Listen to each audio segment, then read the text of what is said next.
Why are you on this planet? I'm here to eradicate poverty through entrepreneurship. If you believe in God and you're doing what you're supposed to do, it is all going to work out. You have to celebrate yourself, celebrate the success, celebrate the wins. Be happy on purpose, love on purpose, love yourself on purpose, love what you do on purpose. Right. And if you don't love what you do, you're the CEO of your life. Right. Change it.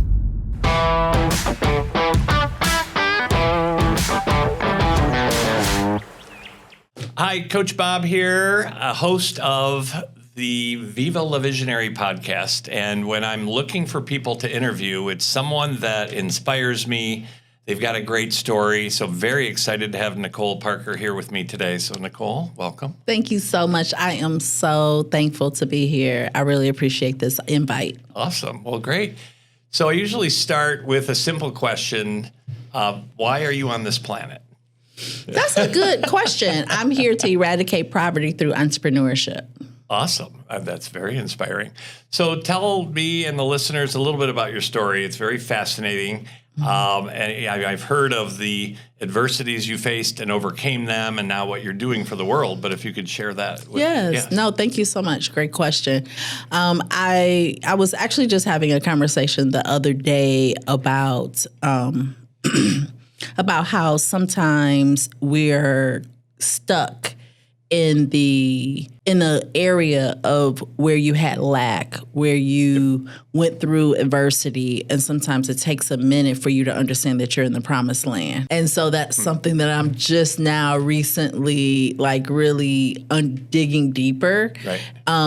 But in all actuality, I do feel as though that I'm healed and everything. And, but what I love to say is that poverty is an illness.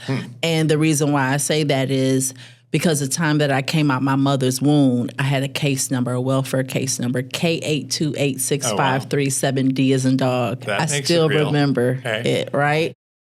And from that point, my mother was unable to take care of me. She was schizophrenic, so you're dealing with mental illness. I stayed with my grandmother until she was tired. She couldn't deal with taking care of me. And so she put me back into foster care. And so here, 13 years old in foster care, just feeling broken, feeling just not loved, not desired, not wanted. I ended up getting pregnant. Wow. At what age? I was pregnant at 14. Oh. And pregnant at 13, gave birth at 14. And didn't know how something that I felt as though was the worst thing that could ever happen to me in my life was truly what blessed me. And so just going through the ebb and flow of foster care, that's a whole hot mess. Right. A complete hot mess. So folks who are available and able and loving, please go and get one of those babies out of foster care. Right. Adoption. Right. It's needed. But anywho, so fast forward, being in a situation that now I'm a single mom, I'm 14, 15, 16, I'm still in the foster care. I was able to get released technically. And at that point, I had to live on my own. Wow. So I'm 16, really on my own, figuring out life, finding a place to live and everything. When at that age, you're still with your children, you're as a child, you're still with your parents. Right. And so having to get a job, having to, make sure that my son is fed, right, is cared for, has a roof over his head. And unfortunately, but yet fortunately, I was kind of like the black sheep of my family. So I didn't really have my family help me. So it wasn't like, I could drop my son off at somebody's house or whatever. No, I was his sole, provider, caretaker, and it was no one helping me. And I remember just being, again, in these situations and just wondering, how am I going to make it? What's going to happen? You could not have paid me then $1 million to know that I'll be sitting here even with you having this conversation. It was as though that life was being sucked out of me every single day.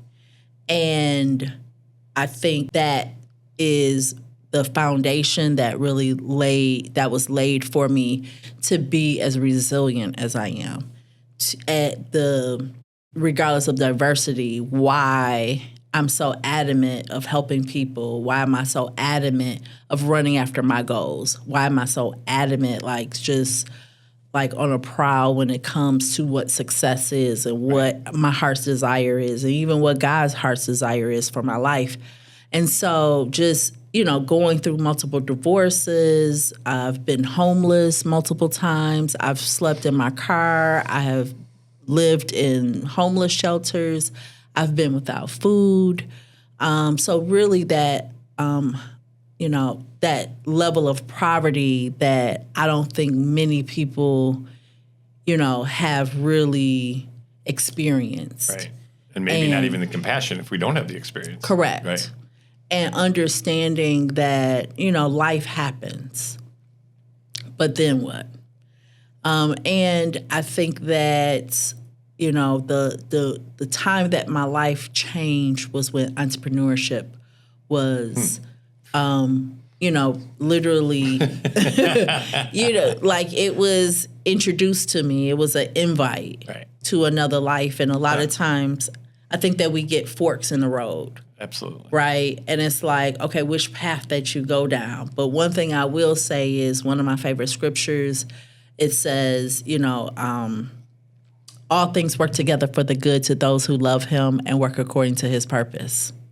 And so I look at that as a formula. Do I love him? Check. Yeah.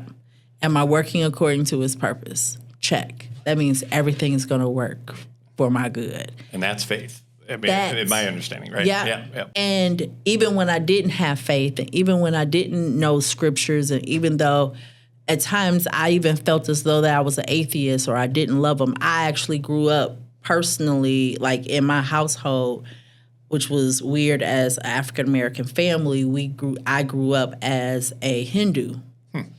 So going to temple, understanding meditation, understanding reincarnation, all of that was really the foundation that I grew up in. So for me to proclaim Jesus as Lord, for me, and how much I love him, it is a decision I made. It wasn't something I grew up with or anything. It was a decision.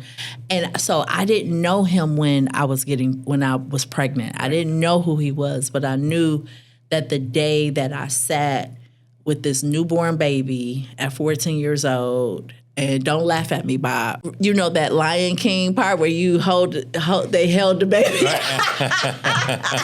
I did that so juvenile, but it was such it was just the surrender. Right. Right?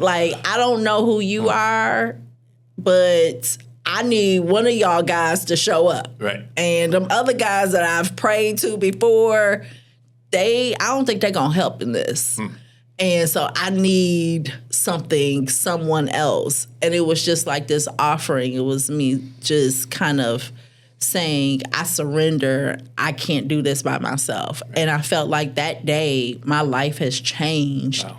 My son saved me from whatever, right? And then for that door of entrepreneurship to open when I was 26 years old, just my whole life changed. Right. Whew. Okay, there's I know, a lot that there. was a lot. No, I appreciate that. A lot for you to unpack. Well, a lot of people ask me with I Matter and my coaching, I'm here to help people to know and act like they matter and overcome adversity. It's like, why do you bring up adversity? And a lot of the tools that have come through us start with what are my biggest angers, fears, and frustrations? What am I dreading? And people are like, why do you want to go there? I said, because they're up here. Mm-hmm. So, but if I avoid it and shove it down, it's going to come back. And so I appreciate you have adversity that I've never experienced, especially having a child at 14 and whatnot. But compassion is such a big, I almost can't imagine some of the adversity people go through. Mm-hmm. So then I've gone through my own adversity to help me. I'm like, why am I going through this? I'm a good person. It's like, because you are a good person. That's why you're going through it. Thank you. And every anger, frustration, and fear, in my belief, is a learning opportunity. And so not that I enjoy having that, but it's like, okay, there's a purpose for it. And I appreciate what you were saying. It's like, if you believe in God and you're doing what you're supposed to do, it is all going to work out. And so that's been a lesson for me lately when I'm angry about something. It's like, oh, cool, there's an opportunity here. Yes. So what is my lesson? And not to overthink it, but so I appreciate that. So how would you describe surrender? I'm just kind of learning what that is, because I used to think I was in control of a lot of things. Yeah, we're not in control of nothing. I'm learning that. So so define surrender for me and for anyone listening.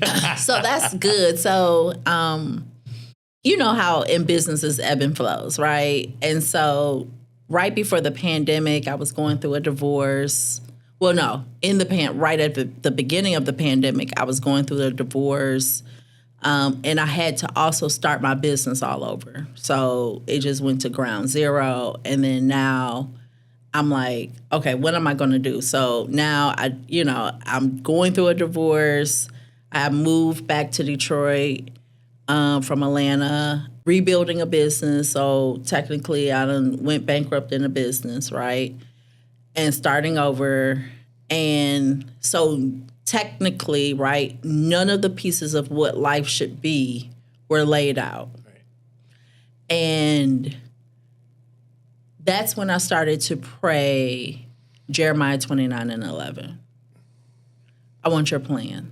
And the reason why I say that is because, remember, we just talked about all this pain that I've gone through, right? And then there were certain things that God was showing me, or he had promised me, or I would ask for, right? Because again, the word of God says that he'll give you the desires of your heart, right? There's some other stuff before that, but we're not going to talk about that. But he'll give you the desires of your heart. And I felt as though that he gave them to me. The homes I've lived in, again, going from homeless to you're living in a mansion. You're going from being homeless to you driving whatever car. You got 3-4 cars in the driveway. The paradoxes. Right. It's like, okay. So he was giving me my desires, right? The business, the this, the that, the traveling, the seeing the world. Like every little piece that I could have asked for. Something simple as I want to live off the water, and I want to look out my kitchen and I want to see the water as I'm washing dishes or as I'm drinking tea. That crystal clear as far as my desire, and he gave it to me. Right? But can you trust him when it's gone? Right. Can you? Right? And it was one night, I'm crying, right? And I'm asking the Jeremiah 29 to come in my life, and I'm sitting there, and I'm also asking for downloads, because Deuteronomy 8:18 says that he gives you the power to get wealth. It's not just about financial wealth, it's the wealth of everything in your life. Your life should be wealthy. Right. It's not just finance. It's every aspect of your life. And so I'm asking for that download. I'm asking for, what do you want next? And he's giving it to me, right? He's giving this to me. But I'm still broken. And I laid on my bathroom floor because I didn't want my son to hear. And the apartment that we were staying in was like concrete. It was like cinder blocks. Right. And so it was like he couldn't hear a thing.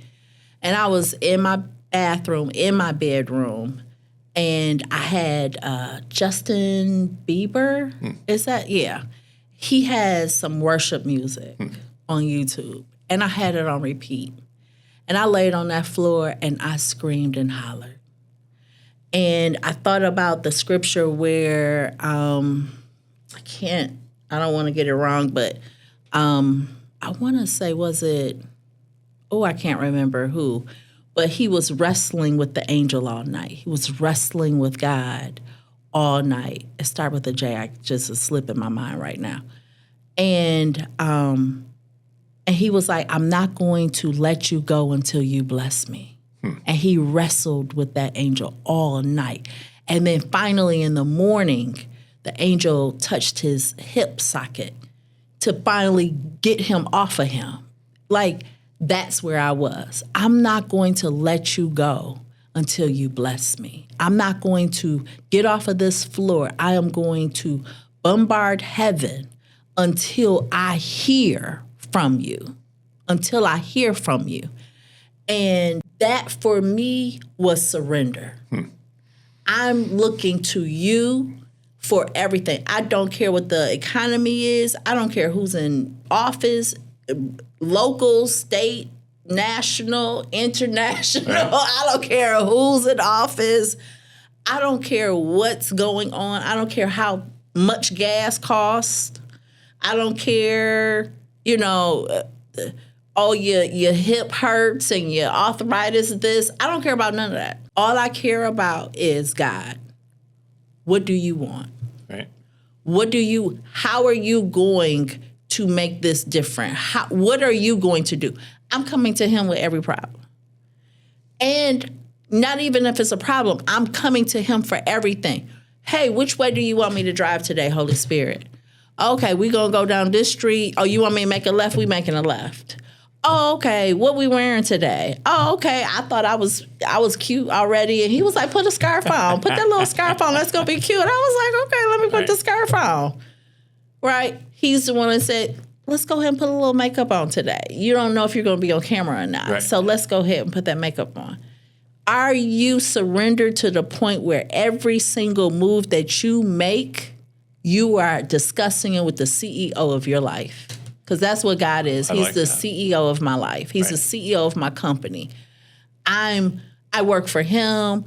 I'm managed by him. He's my Abba. He's my daddy. He's my everything. He the reason why I'm breathing, the reason why I'm talking, I'm in my right mind. I have activity of my limbs.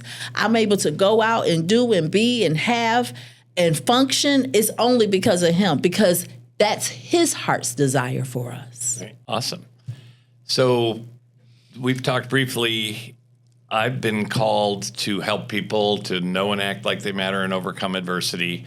And what I got 25 years ago was a vision. And I'm like, I have a vision. It wasn't my vision. I know it was coming through me, and I'm realizing that. And so what came through was 7 lifetime expanders in the book and this book is for me. I'm client number 1. I'm not like, I have it all figured out. It's That's like, what I always say too. And my wife and I wrote this almost for our kids to say, here's what we believe in and what we're learning, but it really is about what we're learning, and they're helping us to learn. Our kids are. So the first lifetime expander is to create great relationships. And what I've realized is I'm practicing with you on how to have a great relationship. But again, when we first met, we just got into it and had real conversations. And it's humans connecting with humans. So I'm practicing with you on how to have a great relationship. Then ultimately with a more fiery relationship. And in the moment, I'm not going to freak out on my daughter or my wife or my employee, because it's like I'm practicing on respect and being present and listening to understand and not respond. And then ultimately learning to have a great relationship with myself, and then letting go of my ego a little bit to then open up my heart. And then when I realized it opens up to something greater. Yes. And as we've talked about before, I didn't put a name to that. I just knew when I made time to listen. And at first I thought I was listening up here. Then I started to realize, oh no, I'm listening here. And then I realized I'm listening here. But it all starts with humans connecting with humans. Yeah. As I coach people, I'm not here to say, what is God? Who is God? How do you get there? It's make time to listen, and whatever that means for people. So I appreciate our conversation. And I think when we first met, I explained, because we met through EO, the Entrepreneur Organization, and I forget what the question was, but what's something that you're realizing or struggling with? And I shared with you that I'm proud to believe in God. Now, I've been afraid of the dogma of, he's an evangelist. And it's like, no, this is just what I'm going through, and not explaining how others get there. But to me, it's humans connecting with humans. Yeah. And so I want to hear more about your entrepreneur journey, but also through EO, that's what I've gotten out of EO. It's humans connecting with humans. It's confidential. We're peers. We're going through the same thing, and we're learning to be present. Yeah. So if that makes sense. But I just wanted to bring up a scripture. I was like, I needed to open my phone up, so I apologize. No, that's fine. But I wanted to when we're sitting thinking a thing, but in all actuality, he wants us to think through our hearts. Right. Matthew 6:21, for where your treasure is, there will your heart be also. Your treasure is wanting to connect with people. Right. So when we're thinking through our hearts, that's why we're able to connect Right. on that level. Go ahead, sorry. Well, I was just say it's fine. I've been chuckling because many and I grew up, oh, well, Nicole's successful, and what is she going to think of me? And how can, and that's all the chatter in my head. Mm-hmm. And so when I slow down and listen and I'm in wonder and curiosity, that's a blessing. There we go. Also in Proverbs 23:7, for as he thinketh in his heart, so is he. Eat, drink, saith he to thee, but his heart is not with thee. So, in other words, how are you're thinking through your heart. Love it. You're thinking through when we start to use our brains, this is something that I started to learn that also helped me with the surrender, that also helped me start to check ego, because ego is in our brain. For sure. Right? And so it's the noisy, clackly, the Karen, the everything, the chatter, right? Everything's going on. But in all actuality, we put our brains in position, making them work in a job that they don't have the criteria to work. What I mean by that is our heart is what we're supposed to think. We're supposed to create, right? We're supposed to understand, what we're doing, right? So think of it like we have a restaurant. Our heart is supposed to be at the hostess station to check you in. Our heart is the one that is at the table taking your order, giving you recommendations, everything else. Our heart is telling the chef what to do. The chef is our brain. Oh. Interesting. But what we do is that we got the chef out at the hostess desk. He's mad because he wants to cook. But nah, you ain't going to let him cook. You making him check people in at the front door, sit them. Now you going to make him take the order. He take the order. Now he got to figure out what the order means. Now he's mad. Now he's creating all these stories about why all these people are here and he really don't want none of this to happen. And then you still expect him to go in the kitchen and cook. We have to get back to putting every part of us in its proper order so that at the end of the day, we're directing the brain. The brain doesn't tell us to, it's our heart that's saying, hey, I need some blood. Right. It signals the brain, give me more blood. Then the brain, what it do? It executes. Right. The brain ain't saying, oh, I think that the heart needs some blood. Let me see. Let me give it some blood. No. It's the extremities that is signaling the brain, hey, I need this, I need that. Our gut is saying, which is a brain. Right. Totally agree. Right? Yep. It's telling everything, hey, I need this, I need that. But we're emotionally in our emotions, and when we're going about everyday life, we're not following those rules. Our brains is the one that's dictating everything. Right. And that's not what it's supposed to be used for. Right. And the brain, in my opinion, is seeing and hearing all the chatter, which has increased exponentially on here's what you need to be successful. Here's what they're doing. Yeah. So my brain is like, you're not successful. And so ultimately to go to my heart to say, hey, I'm glad that Nicole is doing that or has that house. What matters most to me, and am I fulfilled? Mm-hmm. And so, but again, I love the line. It's, thinking with my heart. That's awesome. Yeah. Appreciate that. Mm-hmm. So you've had many businesses. Some have been successful, and I don't want to say unsuccessful because you learned something from them. Yeah. And so now what are you doing? So I am a business coach. I have a consulting firm, Still really doing the same thing I've been doing for the past 15 years. I just kind of did a pivot, which we should in business, right? As soon as it starts getting a little funky, you need to start pivoting. Right. And beforehand, that's why if you're doing your research and understanding your industry and you being the expert, you already know a storm is coming before the storm comes. I think that's part of the visionary, right? Right, Yeah. that is. If you're doing your job Right. as a CEO If and we're you're present, not right? right? And you're not trying to do everybody else's job because you won't delegate, but we're not going to go there. Right. So I create programs for economic development organizations to help minorities or economically and socially disadvantaged entrepreneurs to help them either start, grow, or scale their business. That's awesome. And so you're doing that here in Detroit? I'm doing that here in Detroit. Awesome. And what are some of the successes, and again, not just financial, but what are some of the successes you can share of not just someone, oh, I'm making money, but it's growing as an individual, elevating their consciousness? Well, that's what I love about the program. My company is Lifeline Global Consulting. I named it Lifeline because I was his first lifeline, Right. lifeliner. I needed a lifeline, Right. and we want to give people lifelines, right? And so I think what comes to mind is I have one young lady. She came to me. She had this Italian ice idea. She wanted to start an Italian ice. She's from New Jersey. She was like growing up, her dad would take her to get Italian ice, and she would love to do that.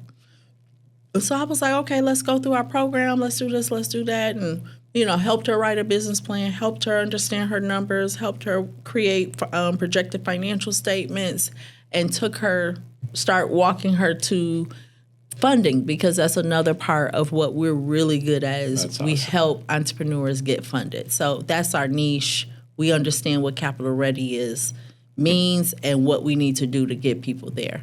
So, she came to me and she said, Nicole, I just want to let you know, I don't want to go through this process just to get let down. And another part of our program is it's very holistic. It's a holistic approach to entrepreneurship. We want to heal the mindset because, again, like I started, poverty is an illness. Right. It's the mindset that needs to be healed. And so we really teach that. We talk through that. We have psychologists on staff to really make sure that our curriculum is enriched with that mindset piece, because I can help you make some money. But if your mind isn't there, you're never going to receive it. Right. You're always going to look at the negative of your life. You're always going to go there. So she said that she had a felony. And she's like, I don't think that they're going to fund me. I have a felony. You really can't get bank loans and this and that. And I said, it's okay. We can do this. Fast forward, she has now been in business for 10 years. She is in her 60s. So she started late. So it doesn't matter how old you are, how young you are, if you're fat, skinny, if you got money, you don't have money. Like, when you have a dream, you have to run after it. Right. And here she is, successful to the point where her daughter lived in New York, wrote for a magazine. She quit her job, came home to help her mother in her business. The mother quit her job at McDonald's working part-time to do her business full-time. And now the daughter has started her own company doing PR services and things of that nature. And so being able to see generational entrepreneurs now. That's huge. Right. Right? To be able to see someone who, was working, in the fast food market, but then now owns her business and she's having conversations with the owner about, mentoring her and helping her, continue to grow, right? When you're seeing her work her business plan, work her growth plan, understand her numbers, that's what wealth is. Right. I love it. So what is your target market? Like, if someone's watching this, if they know someone who could we be attracting to you? Like, what are your prospects or clients or? So it's a couple of fold. And I like that. And I receive that question because you just never know. Again, right? Human connection, you never know who knows who and who's connected to who. But my ideal person to be connected is a few. First and foremost, typically who purchase or who buys from us are foundations and community development financial institutions or nonprofits that focus in on economic development in urban cities. So they purchase our product and our services.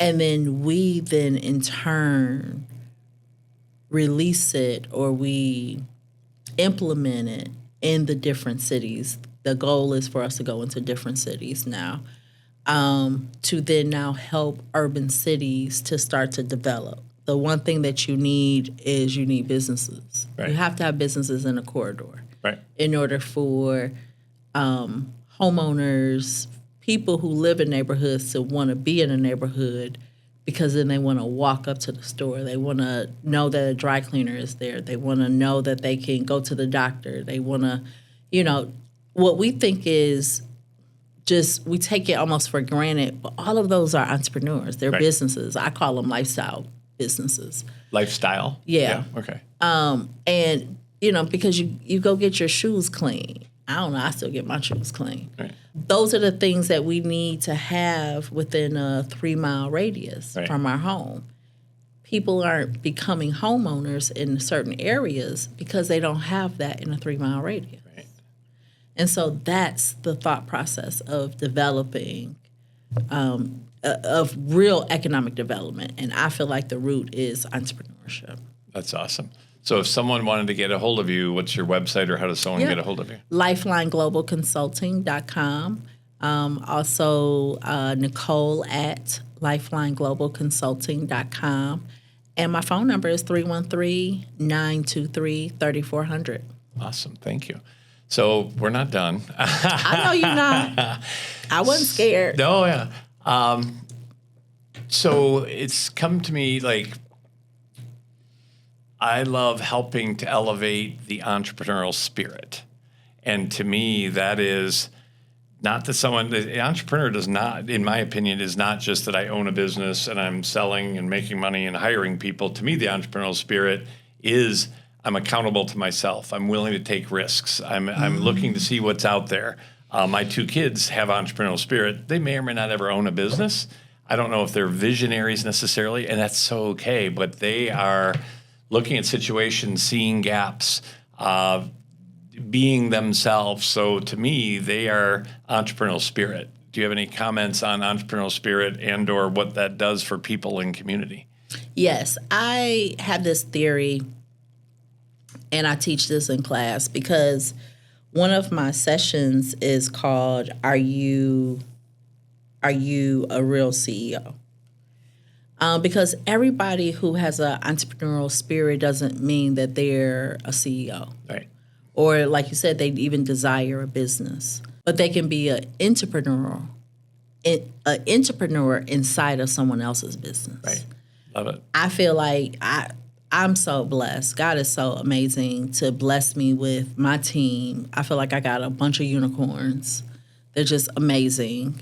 But they're entrepreneurs. But I also have a table for them to be able to come with their ideas. As a leader, I understand my leadership is really servanthood and being able to serve them, listening to them, understanding what they feel as though that is best, and teaching them how to become leaders is what my job is. That's awesome. And the thing, again, in nature, right, you have queen bees and then you have worker bees, right? The worker bees need its queen bee. Right.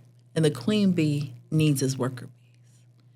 That's how our ecosystem is made, right? And so, but just like how one cares for the other and the other cares for the other, that's how we need to be in our business. Right. Our job is not to rule over people.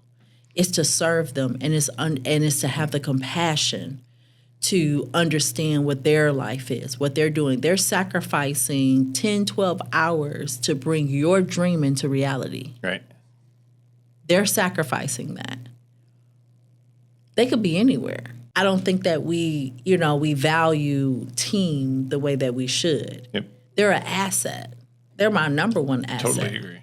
But I know I've worked at places that, I felt, belittled. I felt humiliated, and just crazy stuff versus being compassionate. And I think that understanding leadership and understanding what that really means and understanding paying people a livable wage, right? Paying people, one of my mentors, he said, if you pay people well, they'll never leave you. They'll be loyal to you because you're loyal to them. Right. I want my team on vacations. I want to see them driving nice stuff or whatever that they want to do. I have a team member, I have my COO, she wants a tiny house. I'm like, let's figure that out. Right. What's your goals? I want to understand what their goals are. Right. It's not just about the business goals, it's about everyone's goals. And so that I know not only, if I have resources or whatever that I can help or just keeping them accountable for their goals, but then on top of that, I'm over here praying for your goals, right. And so, I'm feel like kind of sort of I'm a different leader. I'm a different CEO. I'm a servant. I always kid when people come up to me and say, "Oh, you're the CEO of the company." No, I'm just the head janitor. Right. That's all. I'm just a janitor, or I'm like, no, they're my bosses. Right. Like, I work for them. I work for them. Yeah. They tell me what to do, where am I going, what I need to get done, or whatever. Like, I serve them and I work for them, and I think that dynamic is one clear reason why people are successful. And I'm finding with a lot of my clients that I used to be an implementer for EOS, the Entrepreneur Operating System, which is awesome, but often the visionary is kind of pushed aside, and that's not a bad thing to put in the processes, but then the visionary gets frustrated to say, hey, this used to be fun. We used to wing it. We used to tap into intuition. And what I'm coaching and realizing people need is to put the soul back in their role. Mm-hmm. Most entrepreneurs, we're passionate, we have fun. And so for over-process, that's not always a good thing. Right. I do think we need the process for sure. Definitely. And I didn't have it, and EOS helped me to put the process in place. Mm-hmm. But then it's kind of like, well, why am I doing this? And that's where a lot of people are coming to me and other coaches, probably like yourself, that it's like, okay, the business is kind of working, but I'm not feeling fulfilled. And that's what it's like, okay, what's like the question I asked you, why are you on this planet? And a lot of visionaries are like, well, I don't know. Okay, well, tap in again for here, not up here.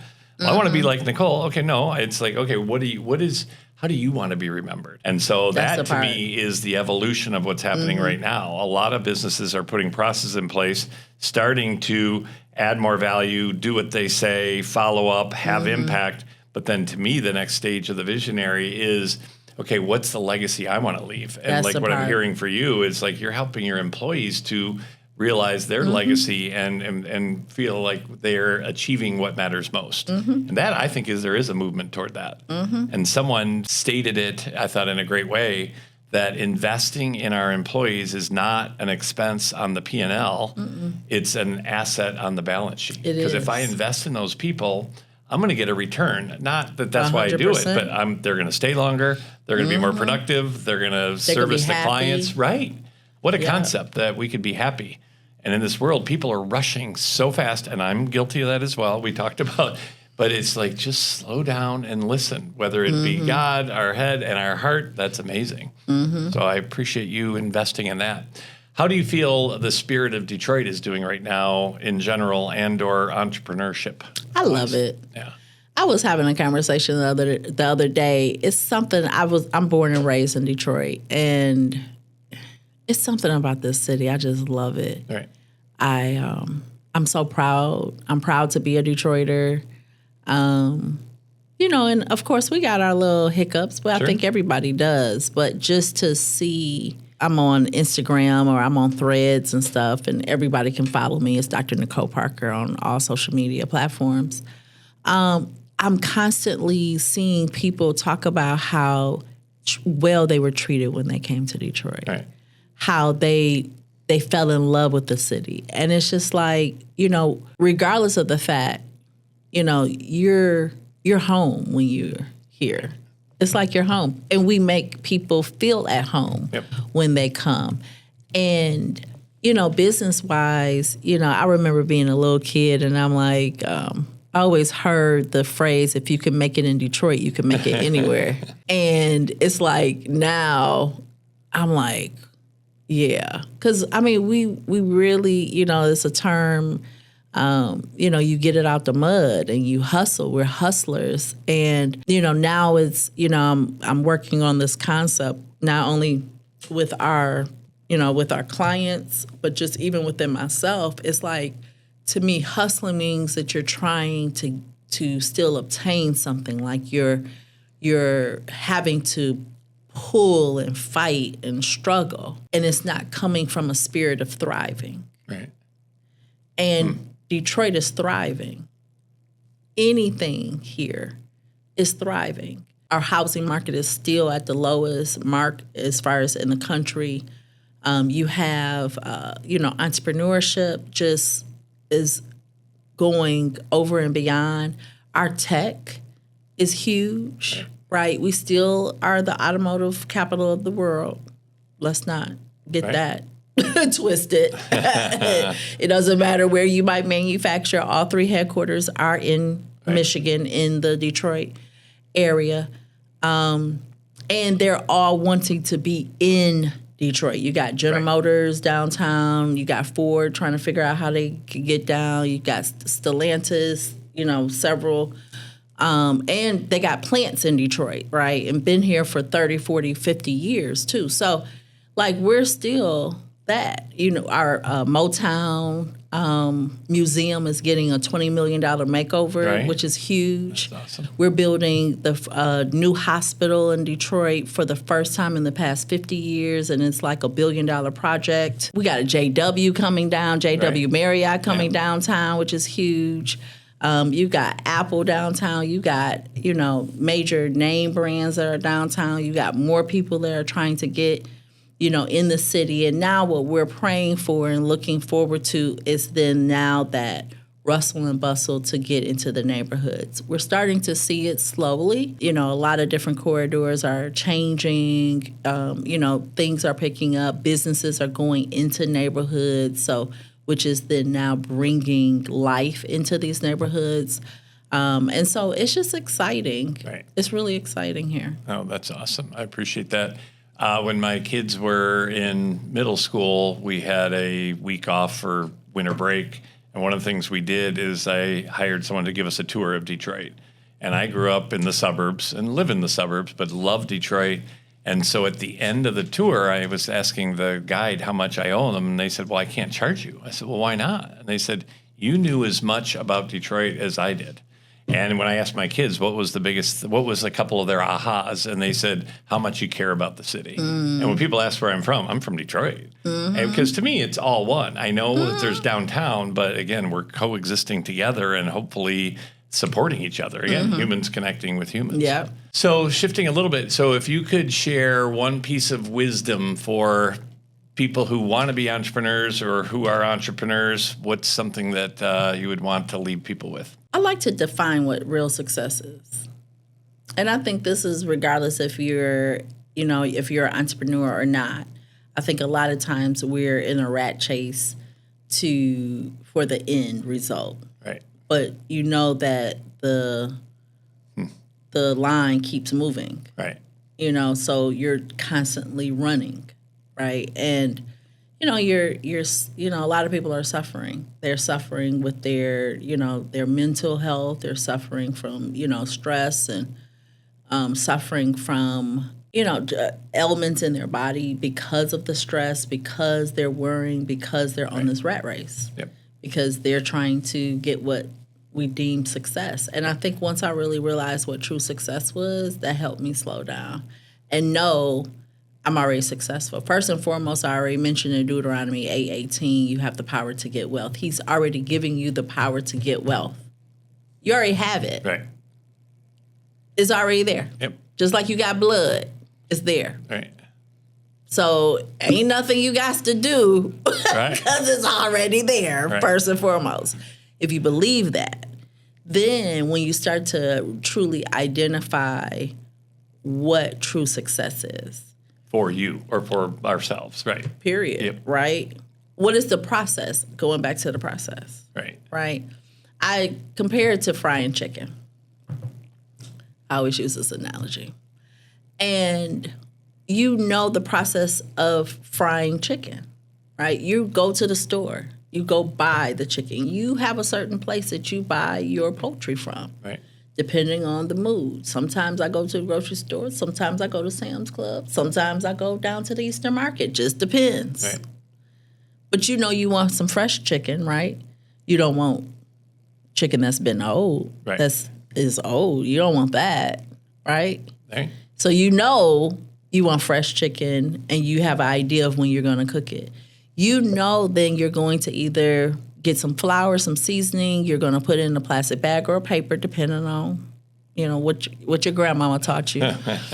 And then you're going to season that flour and you're going to rinse that chicken off and you're going to put that chicken in that flour. You're going to toss it around. While you're doing that, you got your skillet with oil. Now, depending on the situation, if you ask my son, you need a pot with a certain amount of oil so you can really fry it. Some other people might use a fry daddy. Some other people might use a cast iron skillet with so much oil in it. Again, part of the process. Right. You know which way you're going to go.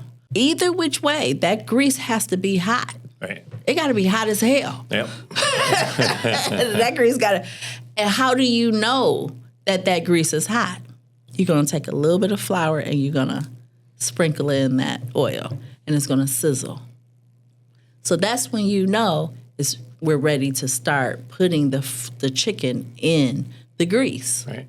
When you put the chicken in the grease, you're letting it sit. You're not constantly turning it because that kind of messes up things, right? So you're letting it sit until it gets golden brown on one side and then you're flipping it. You're making me hungry. I'm sorry. Go ahead. I know, right? And while that's happening, you have a plate or something off to the side. You got paper towel laying there, and you're ready for that first batch. Now, you're either frying this chicken for yourself, you're frying this chicken for family, you're frying this chicken for an event, you're frying the chicken because you're having folks over to watch the game. It's a reason why that you're doing it. There's a why there. Right. Now the chicken is done. You scoop it out. You put it on the paper towel, and you're letting it drain. But before you serve it to anybody, don't you taste it? Right. Yep. You taste it. You want to make sure it's not pink. It's not going to kill nobody. Right. You know, it's seasoned right before the next batch you put in because you might want to change something up. Right. You might want to pivot in what you do then the next time. You're not going to change too much, but you might want to add a little bit more seasoning or, you know, you need a little bit more of this or, I want it a little bit more crunchy. I'm going to put a little egg on it this time. But it's a slight pivot. But what's the end result, Bob? We're going to sit down with our family, friends, watching football, whatever that we're doing. We're Right. feeding ourselves. Maybe it's just for ourselves. It's for our children. You know, when our children were younger, get them around the table. Now you're laying out their dinner, right? And you're sitting and you're eating. We think success is sitting down and eating when the success was the entire process I just walked through. Right. So whatever that you're looking at in life, my thought is look at the process that you're creating, that you're doing, that you're walking through. Right. Because I could have stopped at the grocery store and said, I don't feel like going in the grocery store. I don't want to go in the grocery store. I'm too tired. I'm too fat. I'm too skinny. I'm too black. I'm too white. I'm too tall. I'm too short to go into the grocery store. But you overcome the chatter. Right. And you go into the grocery store. You overcome the chatter by when you start to fry the chicken. You overcome the chatter of whatever that your mind is creating, and you're moving through the process to get to the end result. Right. The house, the cars, the bank account, the 401k plan, the children in college paid for, the X, Y, or Z that you want. Right. The trips, the retirement, living on a ship for the next 20 years, whatever that looks like. All of that is just the end result. It's not success. Right. It's the end result of the process. Right. And the journey, right? The journey Right. is what success is. So my success was me having a son at 14 years Right. old. Love that. My success was to have a business that I ended up having to close after 5 years, right? And made millions and went from poverty to a millionaire. That was success. The success was being divorced 3 times. That was success. Right. The success is the journey. And being able to sit here with you, Bob, Yeah. to have this conversation, to then now continue on this journey. Right. And as God then sprinkles things along the way, that's what he does. But the journey is the success and who we then have human connections to Right. while we're on this journey. I love that. Thank you. So 2 things come to my mind with that great analogy and story. One, my kids will be going to be both home this weekend. They're almost 25 and 20. Y'all gonna have to fry some chicken. No, well, it's close. But I'll make the hamburgers, and I have my own special process and whatnot. See? But at the end, people are like, "That was a great burger," and I said, "Well, you know what the special ingredient was?" And literally, they will say this at 20 and 24. Love, and because that's the biggest part of the process is not just how is it going to taste. It's I'm putting energy toward it and Yes. enjoying making it rather than Yes. I've got to make dinner. So that's Your awesome. mindset. Right. It's a shift. So you're enjoying it. So how can we adopt that into our life? Right. People ask me all the time, how are you doing today? I am fabulous. Right. I am fantastic. Yeah. I'm over the world. I'm full of joy. I will come up with all these different things because what else am I going to be? Right. This is the day that the Lord has made. I'm going to rejoice and I'm going to be glad in it. And down the road, it says, Hosanna, Hosanna, bring now prosperity. I say that on my Instagram every day that I work out. And I say that because and it's so funny. Somebody stopped me and was like, I know you. And I'm like, how you know me? I don't know you. He's like, this is the day that the Lord has made. I said, well, I guess you know a scripture, huh? Right. But I say that to say, regardless of what's going on, I'm going to rejoice. I'm going to be glad in it. So you're being fulfilled. You're choosing to be happy. You're choosing to put love in it. You're choosing to, have gratitude and love and honor. You're honoring your family through that meal.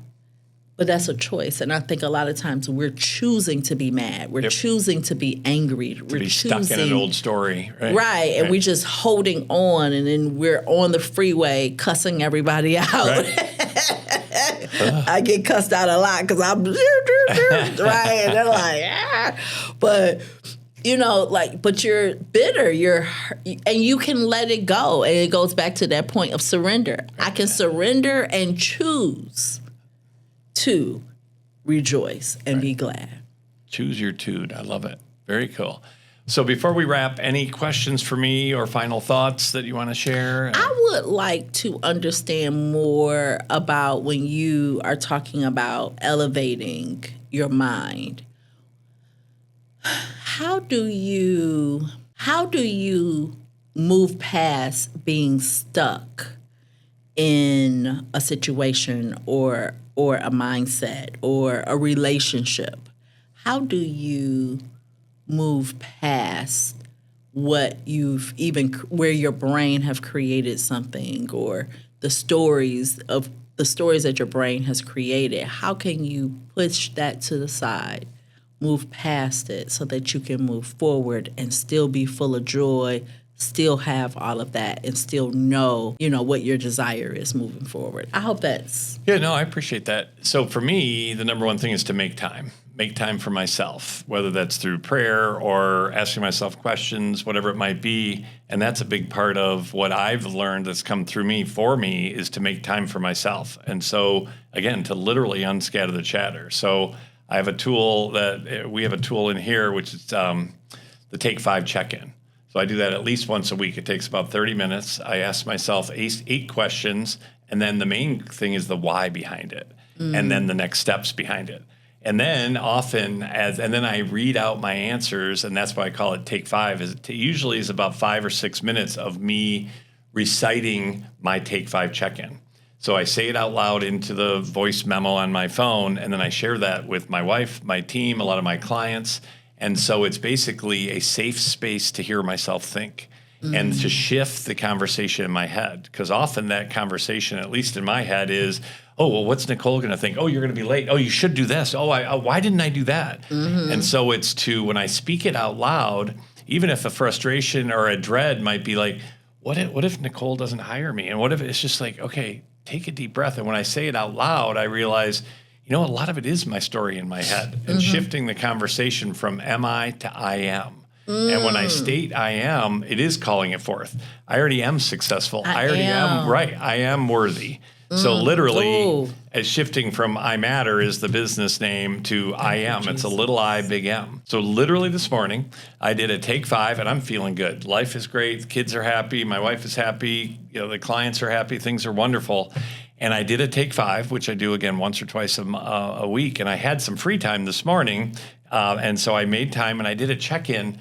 And I've got a few potential partnership opportunities. And something was bugging me about it. So we have a tool in here called Flip It. So I identified the emotion. So at first it was fear, anger, frustration that I wish I had more partners with these opportunities, whether it's equity partners, but it's just collaborators.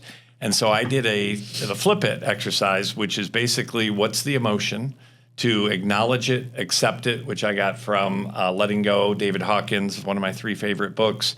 And he talks about there's different levels of vibrations of consciousness and emotions. And so if I'm realizing fear or anger or sadness or pride, and those are stuck in my head and in my heart, but I grew up in the happy family. You just shove down the emotions. Well, I'm sad. Well, why be sad? You got a great life.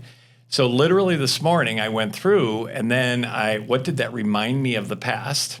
And then I basically sat. So again, I acknowledged the sadness. Okay, well, that is sad. I sat with it. Then it reminded me of something from the past. I went through that. Then I actually forgave the people that I was kind of blaming from the past. And then knowing what I know now, what would I have done differently then? So then sit with that this whole thing took about 15 minutes. Then knowing what I know now, what would I do differently? And sure enough, it has shifted my conversation not to, oh, people are jerks and no one wants to partner or whatever, to being clear with boundaries on what my vision is, and then not selling, I hope Nicole's going to partner with me. I'm going to kind of sell you on it, to I'm going to share my vision, and then open and honest, is it something you want to be a part of? And so that's just one example of basically making time for myself, because I've been rushing most of my life, and I've got to get this. And I was brought up, first one in, last one out. And that's not what it's about. Nope. So again, it's kind of like investing in our people. There's going to be return. I'm investing in myself. Ooh. And that's tapping into my head and in your words, which I love, and it's thinking with my heart. Yeah. And to me, that's opening up to God and to the universe. The infinite possibilities. So that was probably longer winded than you want to hear, but it's mainly making time. And I feel, again, we've talked about this, the dogma of God or faith. And so I'm learning what that is and how to be a part of that. But I'm almost been afraid to share it, to be an evangelist or preaching. And yet what I realize is when I help myself and others to hear what I'm thinking in a safe space, a lot of it's negative. And so when I start to, and then my ego is like, well, we don't want to go to emotions or God, because then I'm not in control. Because to me, the ego wants to be in control. So, but I'm almost tricking my mind, don't listen, mind, that it's like, oh, well, we can think, okay, fine. But then when I start to think and tap into the emotions, I'm opening up my heart, which is very new for me. And that opens me up to God and to the spirit and the universe. So long-winded, make time to ask myself questions. This is one way to get there. There's 1,000 ways, but just what is a practice that works for each person? Make time each morning. And that's how I start my day off. And amazing. I love that. How do you not go back in the rabbit holes? It's not that I don't, But I now, if the conversation in my head, one example that I use in the book is, I'm a great father.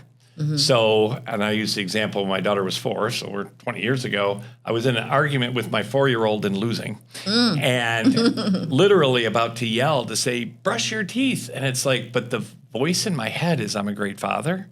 So even though I was raising my voice and kind of the temper was boiling a little bit, it's like the voice in my head wasn't, I'm out of control, I'm busy, I wish he would just do that. It's, I'm a great father. So it's almost like having a core value and having identified when I'm not in alignment, it's pretty obvious. So in that instance, it's like, okay, I'm a great father is the voice in my head to say, is this how a great father acts? So literally taking a deep breath and saying, Grace, my daughter, when does daddy get upset? And she literally was like, when I don't listen, I'll go brush my teeth. So if the voice in my head is, I'm never going to make it, I'm not successful, Nicole has a bigger house than I have, it's like, okay, slow down. Make time. So then I'm shifting. So the I am statements in my head are, I'm worthy, I'm wealthy, I'm a great father, I'm a great husband. And when I'm not, it's pretty apparent to me and others. So I don't know if that all makes sense. That does. That really helps. What I receive is that being able to go back to the I am. Again, for me, the scripture, and I love your transparency about your walk and your journey with God. I was just having a conversation with someone. They're like, oh, I know you're a minister, and da-da-da. I said, look, the only difference between me and you is that I just know some scripture. Right. And I can share them with you. Outside of that, right, there's no difference. Yeah. I'm on this journey and walking just like everybody else. But what comes to mind is a scripture where he says, I am that I am. Yep. I am that I am. And the I am that created this universe, that created the heavens and earth, that created everything, that we're made in their image.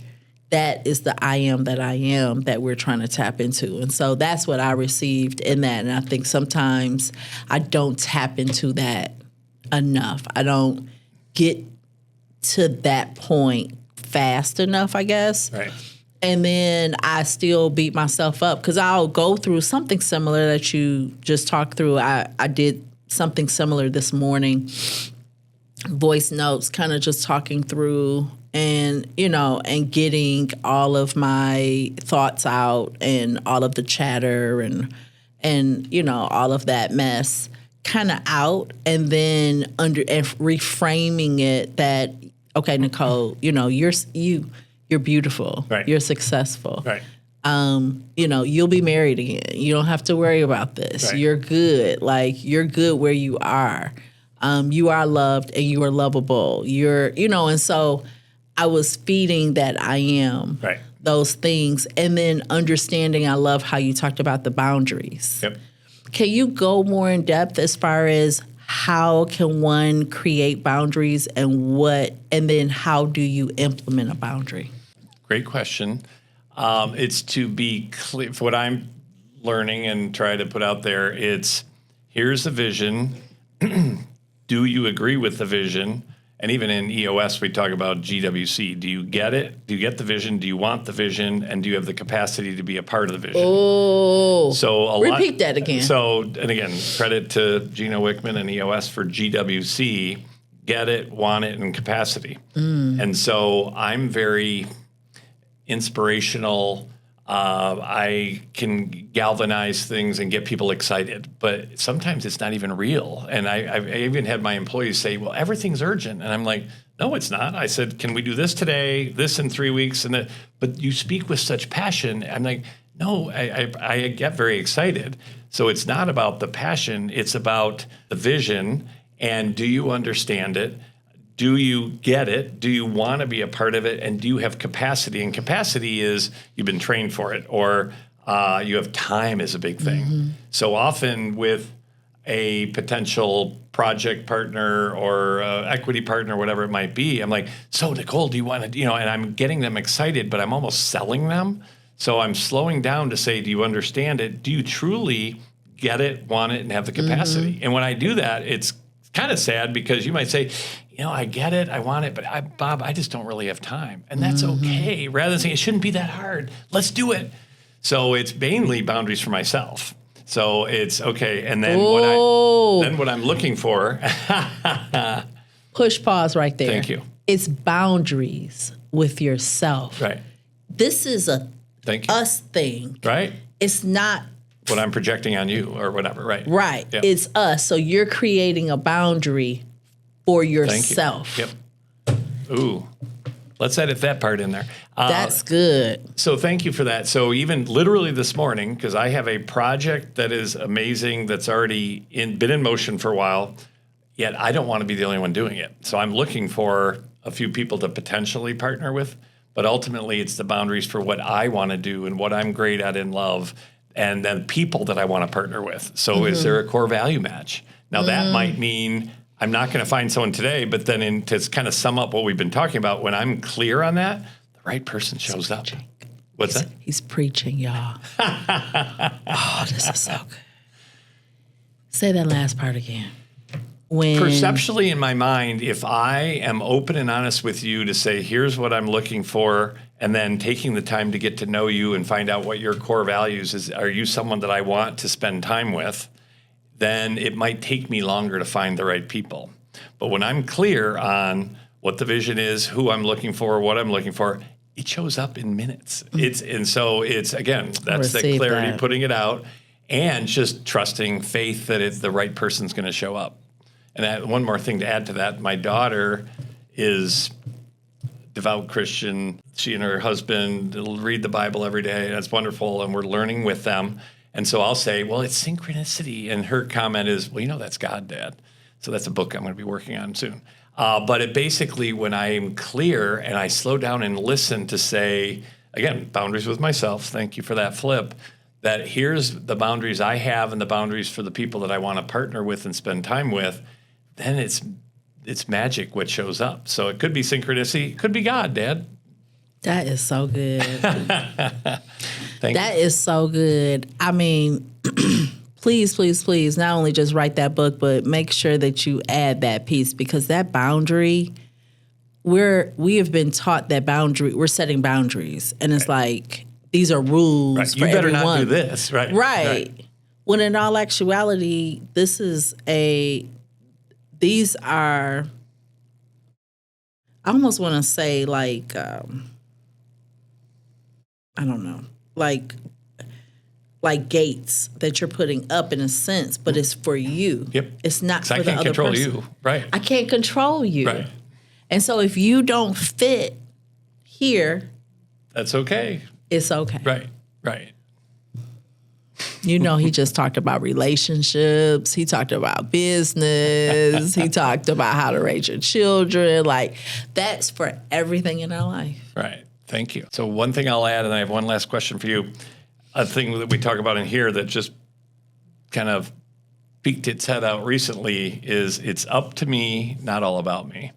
So it's up to me how I choose to show Get up. out. Drop the mic. Get out.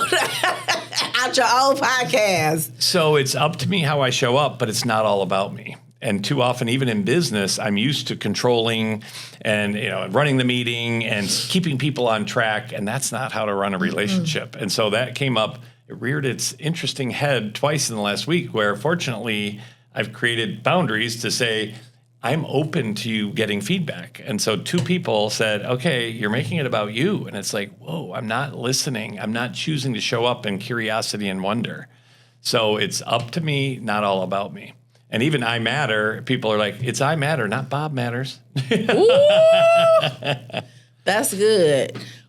And what I love about that is we create the boundary for ourselves, but then here we are, we're ensuring that we're serving others for where they're at. Right. But it's a happy medium. Yep. It's a happy medium. And if I'm set the boundaries for myself, when I'm serving others, to me, it's not a sacrifice. It is serving and out of joy and supporting. I'm volunteering a lot for EO Detroit lately, the entrepreneur organization. I'm like, wow, I'm giving a lot of time to this. And it's like, but it's what I'm great at and love, and I'm helping a lot of people. So and that's your legacy. Right, totally. So it feeds back to your core values. It feeds back. It's all lining up, right? It's all together. Well, that's good. Thank you for your time. My last question, and we will keep this conversation going in many other ways, but my last question is, this podcast is titled Viva la Visionary. So what does Viva la Visionary mean to you? Viva! Oh my God, think about that. What's that Breaking Dead movie where they start out with the Viva Las Vegas? Anywho, I just went left field. Have fun along the journey. Have fun. One thing, I don't have many regrets, but one thing I regret was that I did not have fun when I had my first major business. Right. I was so in the weeds and so paranoid and so upset and so I never chose to be happy. Right. And to celebrate so many success that I had. I didn't celebrate any of it. You have to celebrate yourself, celebrate the success, celebrate the wins. Be happy on purpose. Love on purpose. Love yourself on purpose. Love what you do on purpose. Right. And if you don't love what you do, you're the CEO of your life. Right. Change it. Love it. Cool. So be happy, people. Be happy. All right, Nicole, appreciate you. Yes. All right. Thank you very much. Thank you. All right.